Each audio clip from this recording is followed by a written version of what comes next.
I wonder if one day this place and ones alike will fade and become nothing more than bedtime stories for the unruly children. Can you still hear what I heard back then? The emptiness. Some structures felt so hollow. A ghostly vision. An echo of the past. The wind whispering its secrets in your ear. The lake welcoming you for your eternal rest. The silent screams linger. Will it ever disappear into oblivion? Did nature already take over? Or has another layer of history been added? One of laughter and joy. And the lessons, have they been learned? Or are the mistakes being repeated? Right? And you can really feel that. And you can start to listen for that in the music. That's how you'll move away from feeling in your mind or thinking about it to actually feeling it. Because it's really the conversation between your body and the rhythm and the sounds of the drums. The other stuff is beautiful. The samples are cool. The guitar player on the track is awesome. But really, you should only care about the drums. I mean, because that's your guide. That's what's going to drive you. Okay? All right. Now that's all up here, and I'm talking. Can we put the beat on? Yes. 1, 2, 3, 4. 1 and 2 and 3 And 4. Yes, it's so hard. I get it. Okay, let's shake that one off. Let that one go. Okay. So my name is Dan Wolf, and I'm an actor and a rapper and a playwright and an educator, and I'm here specifically as part of Sound in the Silence as the artistic director to help facilitate and collaborate with all the different artists and the participants to try to take the lessons that we're learning from the location and think about the past and figure out what it means to us in the present. So here at the Sound in the Silence, where Sound in the Silence meets the Ravensbrücker Generationenforum, we have 3 different art workshops. We have a dance workshop that is led by Kat, and it's really an exploration of the location through the body and through the emotions. And there's a lot of writing that goes on, and taking that writing and that language and moving it through a bunch of exercises that move it from the page into the body, so that there's really a expression of the experience of being here as kind of navigated and expressed through the participants. And then we have a sound workshop with Christian, and that's really about looking for not only the sounds of the location, but also what's existing in the silences here. This 2 sides of sound as an experience and as a narrative storyteller, and figuring out how to really listen to the place and listen to themselves at the place, and then figure out how to express that.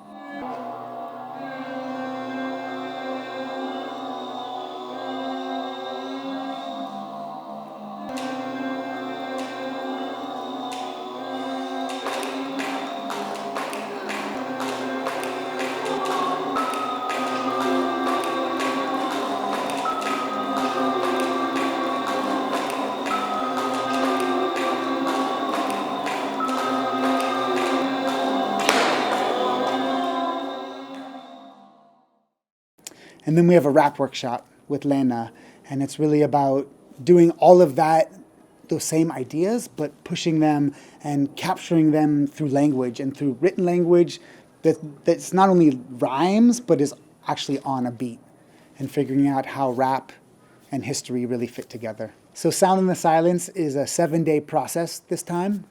We started on Monday with the guided tours. And then on Tuesday, we brought in the artists and started to do artist workshops. And the students got to choose which workshop they wanted to be a part of. And then for a day and a half, we did artist workshops about the location and about the feelings. And then on Wednesday, the survivors arrived, and we got to listen to an introduction with the survivors. On Thursday and Friday was the workshops where the participants were able to choose a specific survivor they wanted to get to know, and they could listen to the story and ask questions. And each day after, there was a reflection period. This time we have the privilege to talk to 3 survivors, and we have the chance to try to connect with this place through art. So the participants who are working with the artists, they can find a kind of own attitude, their own voice, their own feelings, and some knowledge. They can gain some knowledge about the past, not only through speaking to the survivors, learning through the memorial site, but also by trying to connect, to cope with what happened here. Sound in the Silence gave me an opportunity to express myself and the feelings that I had, because after we talked with the survivors, I came out and I was like, okay, I feel it's so hard. I can't eat, I can't feel. It was very, very difficult for me. And with art and poems, I had a way to write it down and give it up to the paper and not anymore have it inside me. Well, I really loved Sound in the Silence specifically because we have a chance to not only know about the history and feel it, but also to express it in forms that are comfortable to everyone. Well, art is another way of expressing what has happened here. I'm not saying that it's the only way. I mean, writing about it and teachers telling the children in schools about it is also a very good way. But it is quite a different and original way of expressing what happened here and what the students learned from the few survivors who had been imprisoned here. The words can't really hold what it feels like to meet survivors of a location where their entire lives were changed. When I first met them, there was a lot of fear about how they would feel and what they would think about the project of Sound in the Silence, because you don't want to take away, we had never worked with, we had worked with real people's story, but we had never worked with real people in the space. The first time we met the survivors in the space, there was this like, we're doing our thing, but how do they think? What do they feel? What are they about? Are they into this? Are they not into this? It's really a special moment to actually meet them, because she have gone so far to this time and sharing his life history to you. It's just kind of hard to imagine what she have gone through and how should we actually respond to her. Actually, I have a hard time actually just talk with her, because I don't know how to actually touch this part of sensitive history. I felt that there was some hesitation in some of the survivors and some doubts whether it would be okay to have rap here, dance here, how this could work. But in the meantime, they know that it works. Well, I thought when I was told about it and I saw the beginning, the first day, I thought it was going to be terrible. I thought, no, they can't do that. But once they finished and gave the performance, I thought it was beautiful, very well done. And the dance teacher, he was very good, I thought. He must have got so much out of the students, and most of the students were very young anyhow. So I thought it was very well done, yeah. I have the impression that we wouldn't have done what we do now this year if the survivors would have responded different than they did last year. All the survivors wanted us to do it again. In the beginning it was very difficult for me, but still now when I'm here I always think about the past. I look at the water, I think it's so beautiful here now, but it was a very bad place. So even if it is beautiful, I don't forget what it was. Last year, I had a very special experience. People, youngsters and adults from many countries came together and the youngsters performed different parts of what they heard from us survivors. And this was expressed in body movement, in song, in recitation, and in sound, of course. I think the whole dancing performance was very good. To see two girls giving a dance and expressing what I had told to the group was very interesting. I remember that the reaction of the people who were present were enchanted and moved.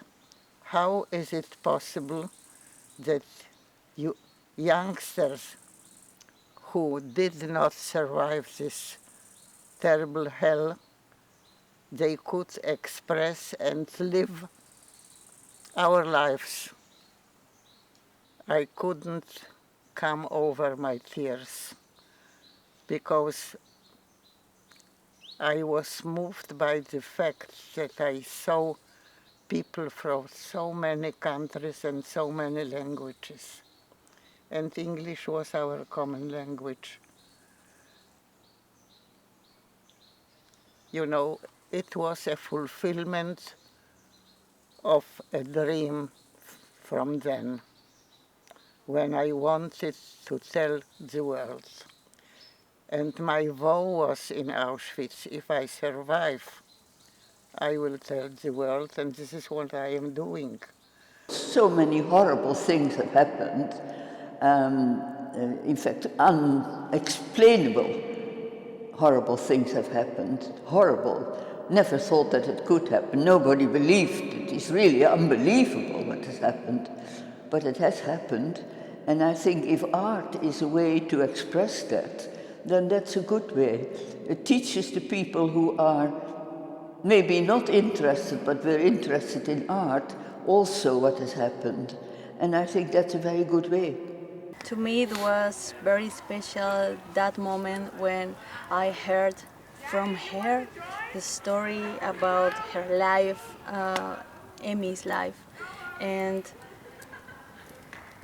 I think that we shared a very special moment when all the people in the room being human beings, sharing love and kindness.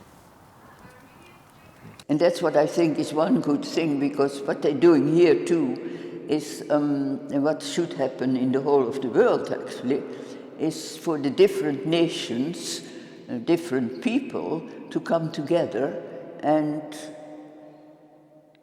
enjoy each other and be together and study together and live together. Today I was here sitting and I looked on the dancing and I was thinking, what are they thinking while they dance? And later on one girl came to me and she said it's her therapy. It was after our conversation and it was very deep for her. And she said that when she danced, it was very strong for her.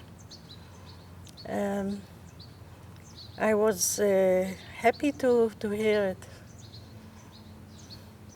But when the survivors arrived and I heard them talk, and then specifically today when I sat in the room with Emmy and heard her story,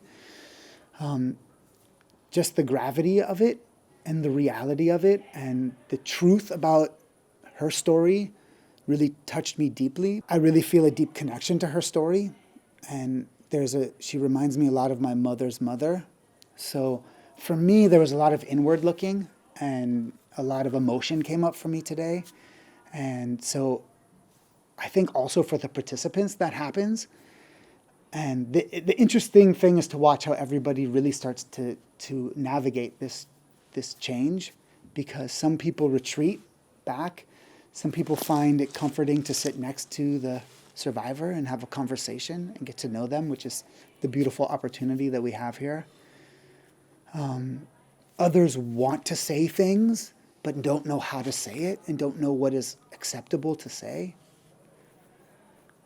So I choose to try to sit next to them and try to have a personal connection. But I think like it changes for everybody here, and everybody responds really differently depending on how much it hits them in the gut, how much it hits them in the heart. This week in this place, I am throwing for the roller coaster that so much feelings, sadness, loneliness, powerful joy, laughing, and I met people, very special people here. And the other hand, we have the story, sad story. So a lot of emotion here. We couldn't just feel alive with sound, and we couldn't just feel alive with silence. We need both of them to have effective communication with people. Yeah. There's no sound without silence, and no silence without sound. Wow. Wow, right? Yeah, that's it. Yeah, I like the silence. I don't like much noise, and I can sit here for an hour only to listen at the birds, and to listen at the silence.